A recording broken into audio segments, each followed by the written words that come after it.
इसका नाम परशुराम इसलिए पड़ा कि ये परुष माने फरसा भी लिए हुए हैं और शास्त्र भी लिए हुए हैं, इसलिए शास्त्र और फरसा शस्त्र दोनों से अपनी बात को लोगों तक पहुंचाने का सामर्थ्य रखते हैं, इसलिए परशुराम रखा है। क्या संदेश मिलेगा और क्या इस जयंती से आम लोगों को यही है, सभी परशुराम वंशी, चूंकि उनमें पुरुषार्थ हो समाज की रक्षा के लिए, गरीबों की रक्षा के लिए, दुर्बलों और पीड़ितों की रक्षा के लिए, उनके ज्ञान का उपयोग हो, उनके ताकत का उपयोग हो, उनके सामर्थ्य का उपयोग हो, वही परशुराम वंशी हो सकता है। सम्मेलन में शस्त्र और शास्त्र दोनों की बात हुई, तो क्या शस्त्र रखने की जरूरत क्यों पड़ रही है, ऐसा सलाह दिया जाए? नहीं, शस्त्र रखने की परंपरा तो हमें पहले से ही है, क्योंकि हम अपनी रक्षा के लिए, हम अगर अपनी रक्षा करते हैं, पशु जंगली जानवर से रक्षा की बात हो,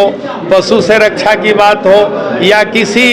अंधेरे में हमें किसी सर्प से रक्षा का सवाल हो, तो हमें शस्त्र रखना ही पड़ता है और ये रखना ही चाहिए। लेकिन शस्त्र रखने के लिए या हमारे देश पर आक्रमण होता है विदेशियों का, आतंकवादियों का, तो हम निहत्थे होंगे तो आतंकवादी हमारी बात नहीं मानेंगे, इसीलिए हमें शस्त्र की ज़रूरत है। हम प्रेम की बात करते हैं, हम सौहार्द की बात करते हैं, हम सभी को आत्मसात करने की बात करते हैं, लेकिन जो मुझे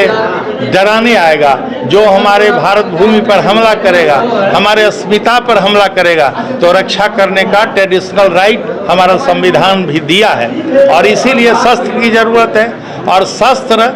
इसलिए, शस्त्र के साथ बुद्धि इसलिए ज़रूरत है कि शस्त्र का उपयोग बुद्धिमत्तापूर्ण करना चाहिए, अज्ञानतापूर्ण नहीं करना चाहिए, और शस्त्र लोगों को डराने के लिए नहीं, शस्त्र लोगों को धमकाने के लिए नहीं, शस्त्र लोगों की रक्षा के लिए होनी चाहिए, वही परशुराम वंशी हो सकता है। मेरा नाम रत्नेश्वर ठाकुर है, मैं मधवापुर का पूर्व प्रमुख हूँ, जन स्वराज का एक सिपाही हूँ।